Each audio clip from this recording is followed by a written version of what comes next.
HKU's governing body says a 6-month probe finds misconduct allegations against the university's president, Zhang Xiang, unsubstantiated. And police arrested 11 people on suspicion of faking road accident injuries to seek compensation.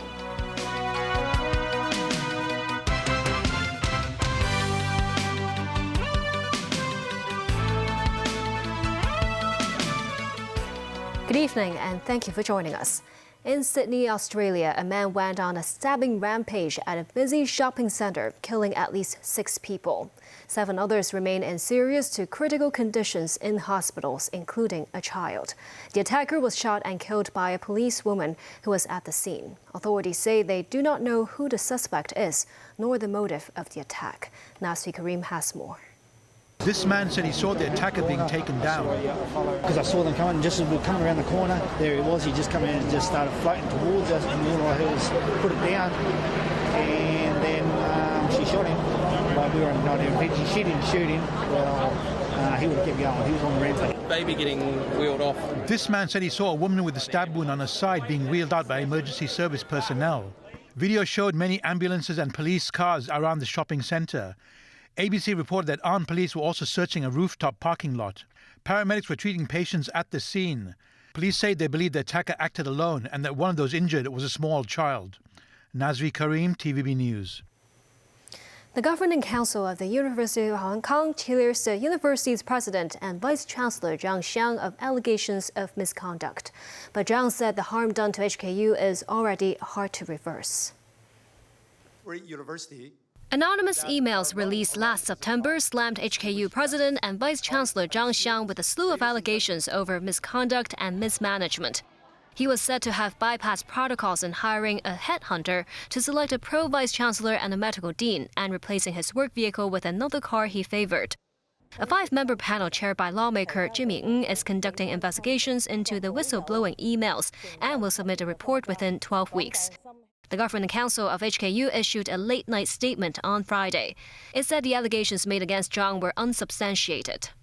Council committees on human resources policy and finances will review findings of the probes and suggest measures to prevent such issues from arising again to improve HKU's governance. In around half an hour, Zhang Xiang released his statement saying his name has finally been cleared, but it's hard to reverse the harm done to HKU. Condemning those who leaked confidential documents and made serious defamation anonymously, Zhang said the university should exercise caution when using an anonymous whistleblowing reporting system to prevent abuse and protect the rights of those accused. He added that over the past 6 months, many colleagues have feared being involved in unfounded complaints, and such fear has greatly hampered their daily work, with setbacks to HKU's development projects. The saga also hindered the global talent recruitment scheme, and top international scholars who had previously committed to joining HKU were deterred, Zhang said.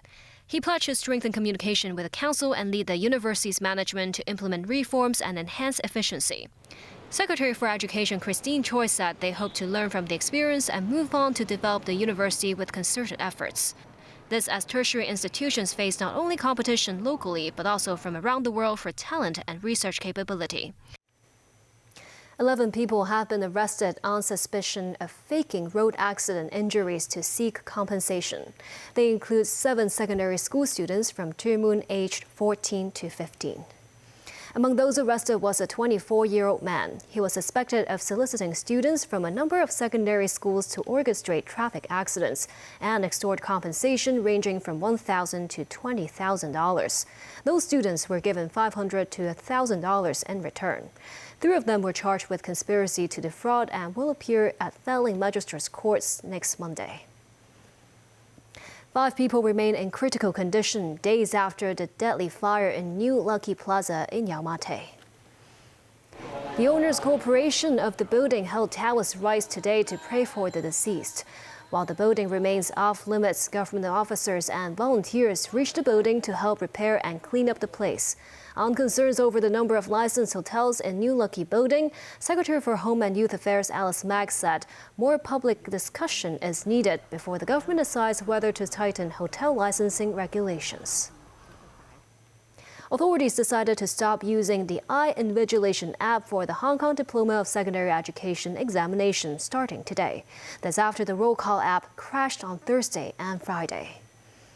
But DSE candidates still have to use another app, Check and Smart, to mark their attendance. Around 80% of the 43,000 candidates studying English language paper 3 today had used the app, while the rest took their attendance manually. All exam centers started the exam today on the dot. Secretary for Education Christine Choi said she believes the glitches won't affect the exams, so students should not feel nervous over the situation. Philippine President Ferdinand Marcos Jr. said a cooperation agreement by the Philippines, the United States, and Japan will change the dynamic in the South China Sea and the region. China reiterated its opposition to the bloc politics after a joint statement by the three countries on issues related to Taiwan, the South China Sea, and the East China Sea. Tracy Furness reports. U.S. Secretary of Defense Lloyd Austin welcomed Philippine President Ferdinand Marcos Jr. to the Pentagon on Friday. They discussed the importance of the U.S.-Philippine defense relationship in the midst of growing concern over so-called provocative Chinese military action in the Indo-Pacific region. President Biden again made clear yesterday our commitment to the defense of the Philippines is ironclad.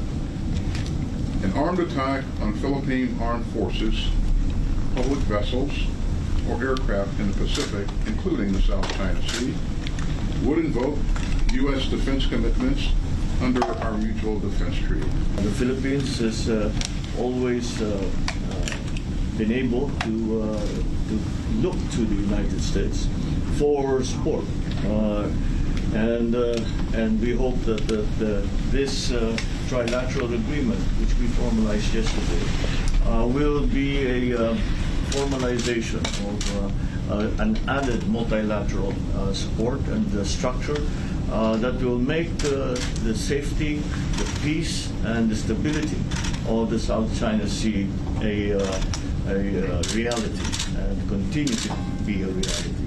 U.S. Secretary of State Antony Blinken, U.S. Secretary of Defense Lloyd Austin, and White House National Security Advisor Jake Sullivan met with their Philippine counterparts on Friday. I think our meeting today will enable us to hopefully be in a better position to coordinate our responses, both diplomatic and on the defense and security fronts in relation to any actions the South China Sea, whether they're positive or negative, including in the Yunnan Shoal. So we also hope that this 3+3 meeting will be a regular event and also reinforce our regular bilateral strategic dialogue. China's Foreign Ministry spokesperson Mao Ning responded on Friday. China firmly opposes any country manipulating bloc politics, firmly opposes any actions that provoke and escalate conflicts, undermine the strategic security and interests of other countries, as well as cobble together small groupings in the region, she said. Tracy Furness, TVB News. Still ahead. Biden warns Iran against launching attacks on Israel. A truck smashes onto a government office in Texas, killing 1 and injuring 13 others. And Songkran Festival celebrations in Kowloon City.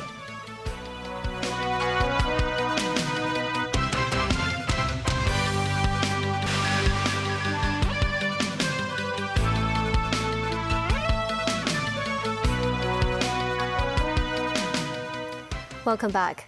U.S. President Joe Biden has warned Iran could attack Israel soon, and when asked about his message to Tehran, he simply said, "Don't." Iran is said to be discussing a plan to attack Israel over this month's strike on Iran's embassy compound in Syria that killed senior Iranian military figures.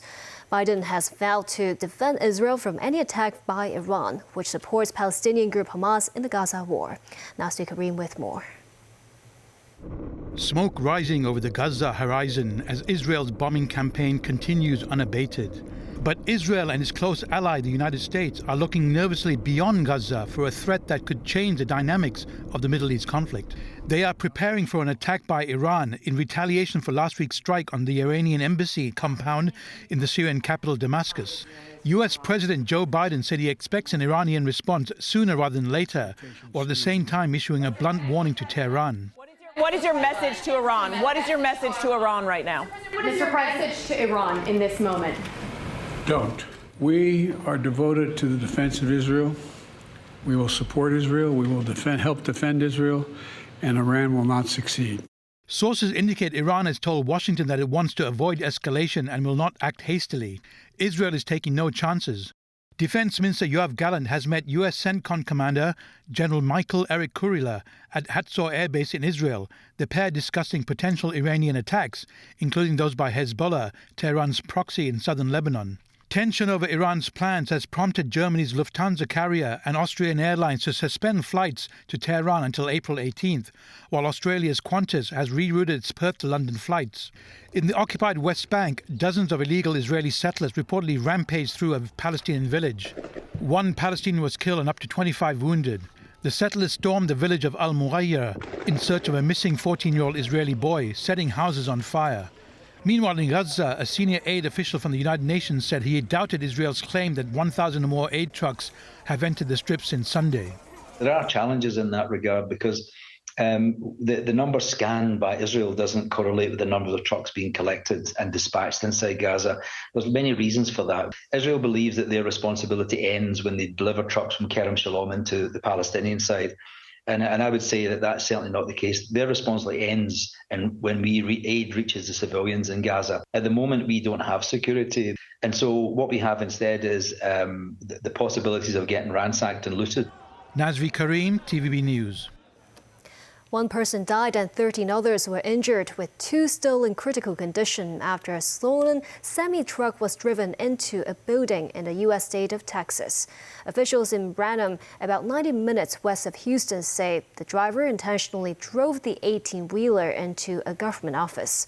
Authorities say the suspect, who is now in custody, was denied a commercial driver license at that same office the day before.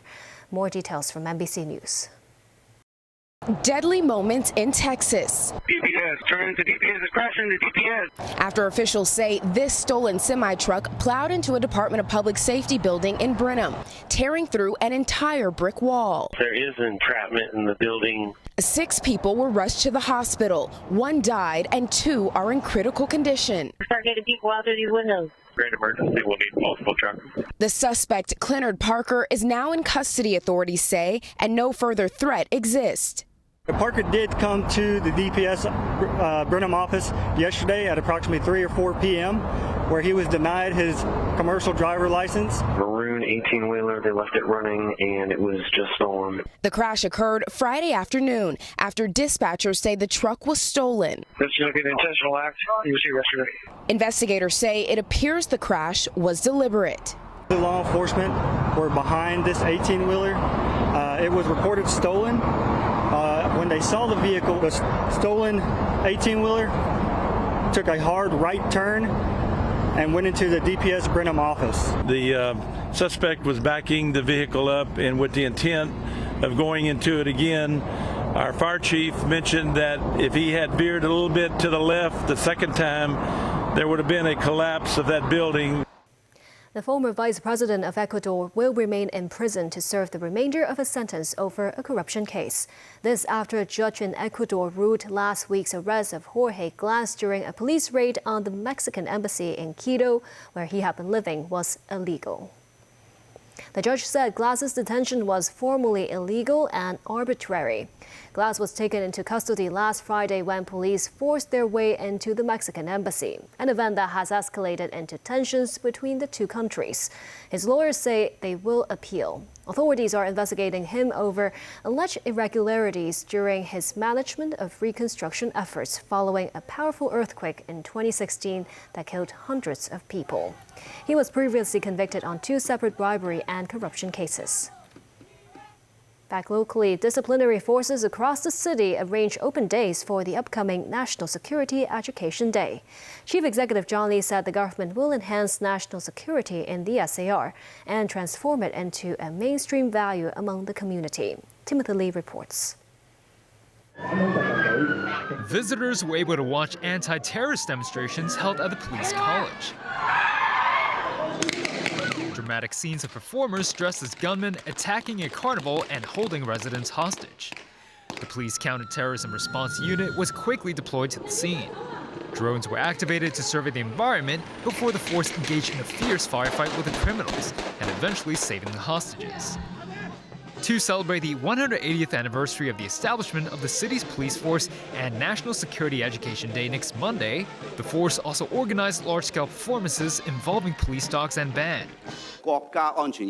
Speaking at the college, Chief Executive John Lee stressed the police are an important force ensuring national security. He added the national security law provides safety for both the nation and city, and emphasized the need to make national security a shared value in mainstream society. Director of the Liaison Office in Hong Kong, Zheng Yanxiong, said he hopes such activities will encourage more in the city to love their country. Other disciplinary forces, such as the Immigration Department, also took part in the event, such as demonstrating the Chinese-style goose step. Meanwhile, the government flying service gave aerial performances at Kai Tak, as well as offering game stalls that help raise national security awareness in the SAR. Timothy Lee, TVB News. Kowloon City's Thai community gave a wet welcome to the Songkran Festival, otherwise known as Thai New Year. This year's celebrations also broke from tradition, with the annual water gunfight sessions having moved from South Wall Road to Carpenter Road Park. Views on the change in location were split among both locals and revelers. Timothy Lee was at Kowloon City today. Kowloon City has long been the cultural center of Hong Kong's Thai community. Its New Year festival, known as Songkran, has become an integral part of the local area, particularly through its popular water gunfights. Please show everyone with blessing! Besides members of the Thai community and excited water gunslingers, the festival was also attended by officials such as Deputy Chief Secretary for Administration Warner Chuk and Secretary for Home and Youth Affairs Alice Mack. But unlike celebrations in previous years, the water gunfights that were traditionally held on South Wall Road were relocated to the nearby Carpenter Road Park. Some Thai residents in the area said they are happy that many still wish to celebrate their culture, but are disappointed with the location change. I think it's really great, but I think last year is much fun because there are many people around, but this time it's like less people than before. So I think like last year we can play water together and dance.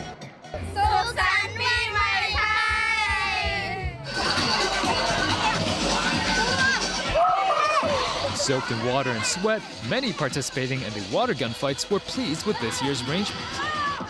My mum's Thai, so we came with her and our Thai friends. I think it's so exciting. This is my first time and everyone's so funny. And there's people of all ages here and it's so cool, yeah. It's something you can't really replicate in Europe anyways. It's so well organised, everything's amazing. Yeah, well there's definitely like festivals and everything, but the sort of level that Hong Kong have gone through and the Thai MC have gone through to get this is not like unmatched, yeah. But not all share the same view. It's not as exciting, no. It's more fun on the street. It's more, everyone is involved. It's more free, I guess. It feels more genuine and real. The option should be there, I feel. Despite the change in locations, organizers said up to 1,200 people signed up each day to the water gunfights at Carpenter Road Park. Many who came today said they enjoyed the lively atmosphere, adding that they hope more water gunfights will be available in Kowloon City. Timothy Lee, TVB News. And that's the news. Thank you for watching.